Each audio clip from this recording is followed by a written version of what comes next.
Welcome. I know it's been forever since I hopped on this channel and recorded anything for a year, but yeah, as you could tell from the title, I've decided to finally make and finish the review of Oshinoko Season 2. Now, you may ask yourself, why are you doing this right now? Why are you uh, getting back to this, even though season 3 just finished? And yes, I will review that as well. Uh, Long story short, I'm doing this for myself. That's the gist of it. I just feel like season 2 was really, really good. That's the general idea behind this video. I just really, really like season 2. And I, for myself, feel, at least for this channel as well, too, that at least I should finish the episode reviews that occurred. I think I stopped reviewing it after episode 2 or 3. I forgot which, what was my last video around that. But the gist of it is that I really, really ended up enjoying everything. I think that the Tokyo Blade arc was absolutely excellent. There were a lot of like little interesting moments in the season that just caught me completely off guard. I'm trying to look it up because I have all the names of all the cast over here as well. Um, I think. All right. So first of all, the build up between the rivalry between Akane and Kana throughout the season, excellent. I love that we got a little backstory of how Akane was always kind of looked up to Kana since she was when she was little, but then you get a little history and how they met the first time around when they were kids, and how Kana, who was already hurt, basically got showed a side of her that I kind of couldn't read right away, and it left a bad impression under her. And like a kid, you look up to somebody, and in this specific situation, you look up to somebody your age who has done these, in your eyes, these amazing things, and then you meet your idol, and then there's somebody who you don't really expect to be. Um, but Akana continued pursuing her acting career and became the prodigy that she is in this season. So when the Tokyo Blade arc occurs and the play is about to start, and they finally get a chance to kind of work together and show off what they both got, it's very interesting because it felt, in my opinion, a little bit more like a shonen battle anime for a second, but with acting. And then you get on top of that the twist where Kana understands her role in the Tokyo Blade play and says, "Hey, I'm more of like a supporting character. Really, my role is to like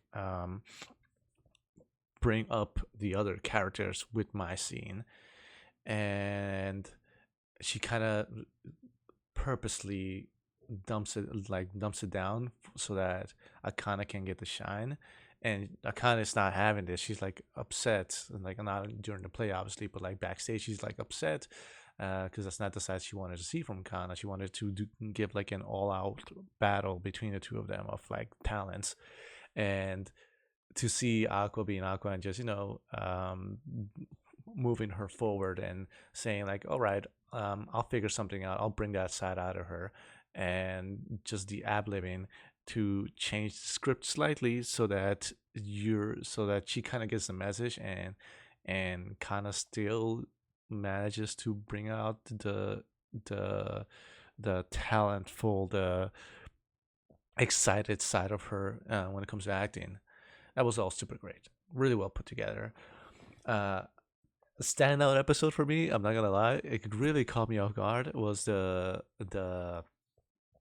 side character, I got his name right here, Melt Narushima, when his little episode of how he was basically with Kana and Aqua early on in like the web TV series, and he was kind of just there because he was like the good looking guy that got the job, and they just needed somebody to fill in the role.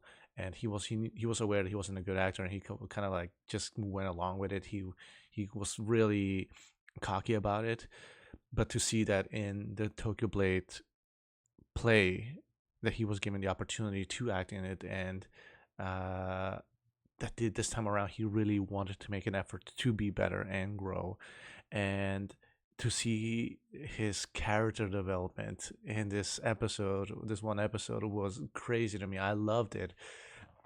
It got to the point where I've rewatched season two multiple times since it aired, since it came out, and I've had a blast rewatching. I'm gonna say that season two is my favorite season so far of the three. I really like season three as well and season one, but like season two stands out for me because of the Tokyo Blade arc.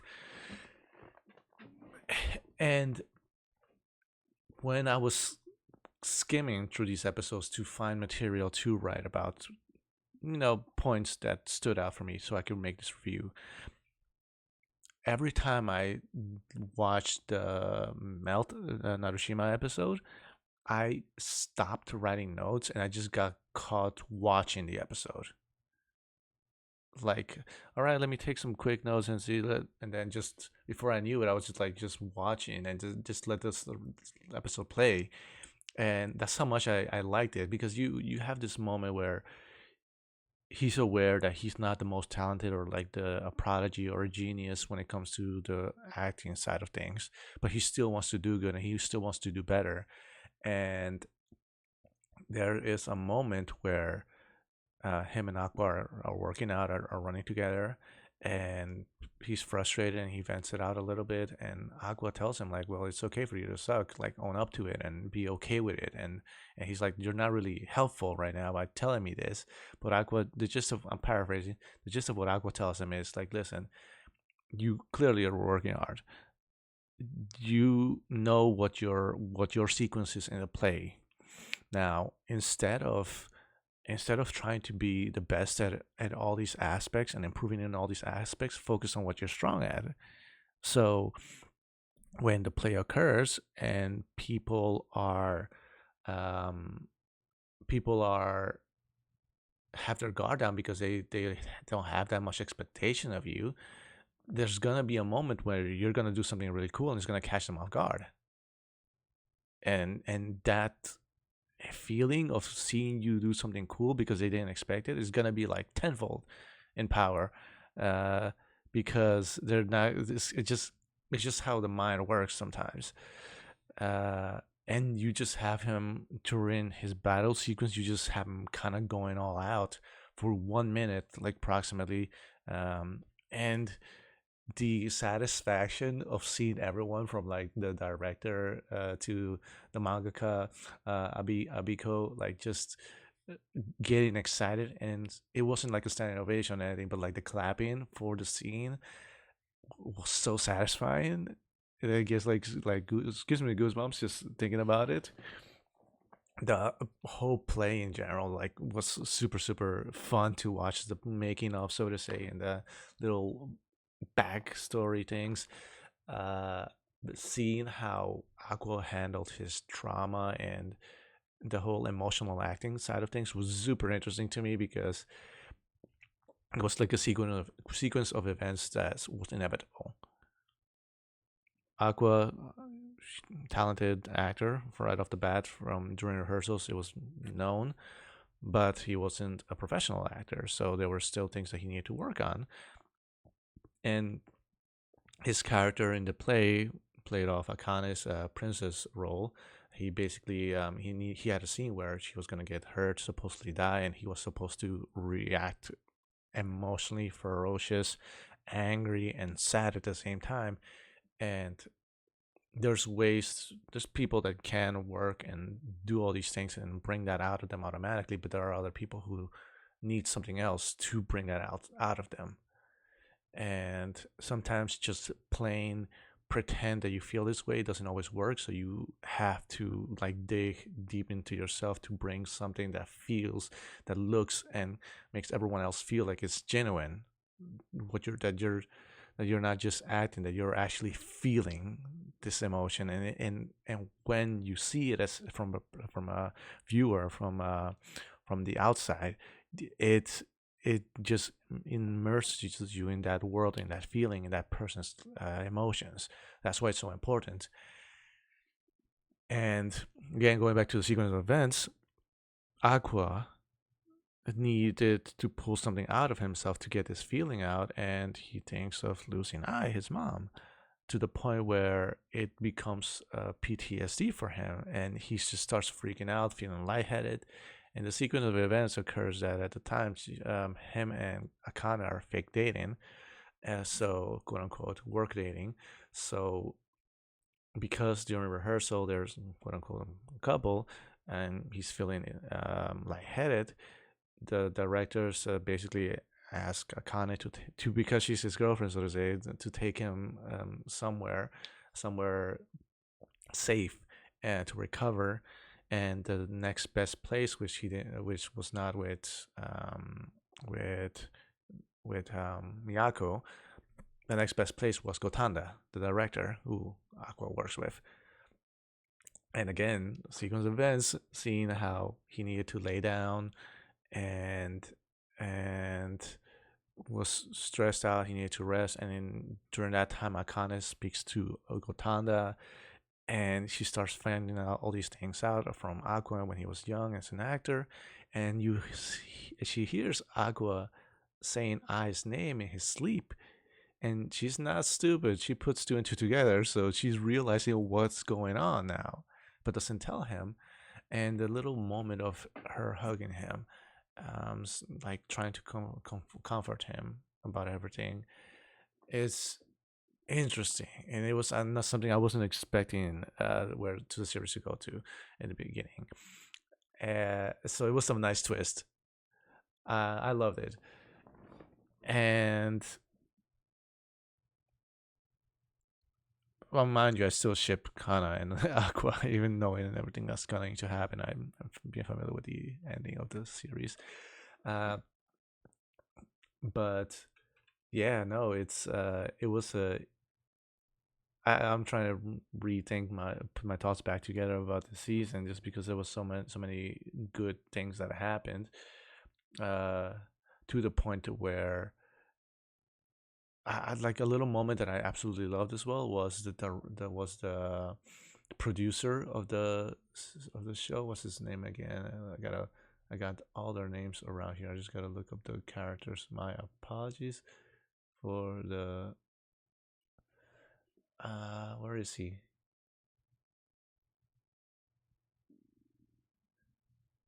The Tokyo Blade. Wow, this. There we go. Raida. How could I forget him? A little sequence that I loved about in this season was when I think that was supposed to be the next episode I was supposed to review, and that is Akane taking Aqua to watch a play because he said he didn't really understand or appreciate stage plays as much as other people do. And she kind of felt a little offended by it because she absolutely adores it. And I know that feeling that hits a little bit close to home for me because I know people know the feeling of loving something or an idea or a hobby or something so much that when somebody talks down about it, you're like, no, let me prove to you why this is so cool. And the most satisfying feeling when they actually do end up finding it cool. And that was what happened here with Aqua. He went with Akane, watched a play. They ended up loving it. And Raida, who's also the producer of the Tokyo Blade play, he also worked on that particular play coincidentally that Akane took Aqua to go watch. And to see him just like from the balcony, like staring out to the people, because just the fulfillment of seeing people's faces leaving the place happy, and not just happy, just seeing people's reaction to how the play went. That fulfillment that he gets out of it is very recognizable and very understanding. As somebody who again loves art and does art in his free time, I know the feeling a little bit, not to that extent obviously, but and then him noticing Akane and Aqua walking out of the play, and speaking to them about it, and giving us the explanation of why he does that. It was just so wholesome and so cool. Not to drag this video on too long, but aside from the Tokyo Blade gameplay because I just spoke a lot about my favorite moments of the season. But you also have them making the music video part. Like that was, I think, the last one third of the season. Bikomashi shooting their first music video. That was fun too. I love watching anything explaining also the video and the music video production side of things. I myself shot some amateur stuff early on when I was younger. And I did a lot of research on how to do what I was doing. So it was cool to see all that, but also the explanation and us finding out that Ruby. Let me rephrase that. The reveal that Ruby finds her former doctor's body dead, like Goro's body, like in the cave.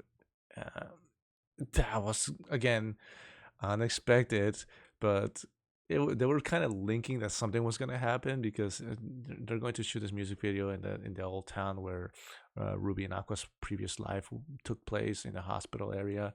That something was bound to happen, and then you get the reveal of Tsukuyomi coming back and giving somewhat the explanation of everything and to Ruby and telling her that explaining to her that how the person who did this to Goro is somehow linked to the murder of Ai as well. So it's and then you get the Ruby's dark star apparent in her eye, and that was very interesting. And at the time, because obviously season 3 is out and finished now, but at the time, like I was curious as to what was going to go down, because then you have two children looking for revenge, and how are their paths gonna intercross? What's going to go down with that?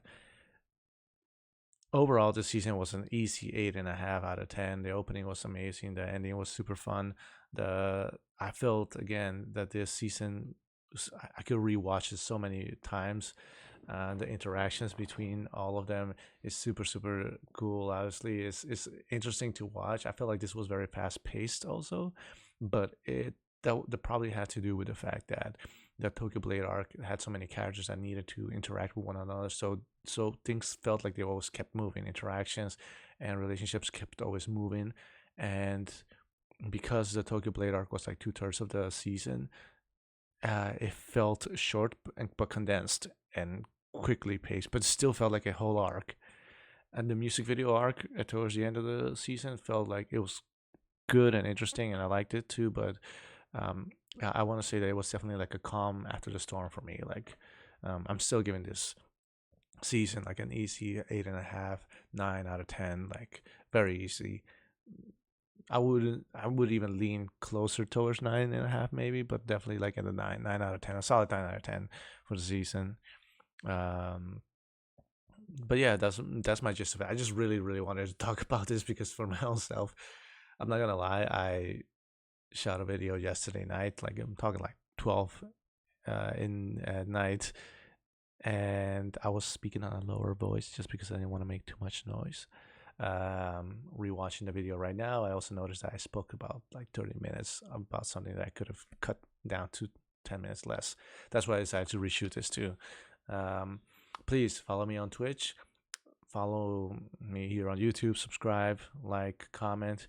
If you watched Oshinoko Season 2 a couple years back and would like to talk about it again, please let me know your opinions or little moments that you felt like really stood out of that season. I'm sure I skimmed through a lot of them just because I could talk hours about it. And yeah, on Twitch I'm gonna be hopefully streaming PS5 games as well soon. Finally, I got that whole thing set up. Switch, I still have the old Switch. I don't have the Switch too. So I started Shin Megami Tensei a couple weeks back. Shin Megami Tensei 5. I want to get back to it too, and do a second stream of that. And I'm in the process of buying a new webcam, so that's gonna hopefully up the quality of everything. Other than that, please, thank you for watching. Thank you for spending a little bit of time over here, and hopefully I'll be more proactive again to making more videos. Again, season 2, amazing. The next video is gonna be season 3, so let's see how that goes. Thank you. I'll see you around. Bye.